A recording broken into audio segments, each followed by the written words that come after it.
Wanna know how to fix black screen errors while opening the game in PUBG Mobile? Well, no worries. In this video, I'm going to show you an easy step-by-step guide on how to do it. It's super simple, so let's get right into it. Now, first off, what you need to do is make sure you have a stable internet connection. If there is a weak internet connection, sometimes your game might not load as well. Second thing is just simply hold your PUBG Mobile icon, go to your app settings, and select clear data on the bottom right. Now just simply select clear cache or clear all data if you want to clear everything that was there in PUBG Mobile. So this will make you locked out, so keep in mind. So simply select clear cache or clear data and select OK right here. And after that is done, your cache should be cleared.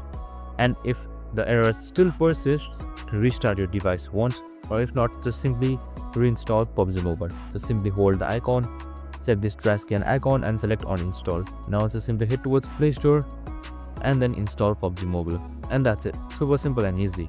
I hope this video helped. If it did, make sure to like, subscribe and tune in with us for more of these videos. See you in the next one.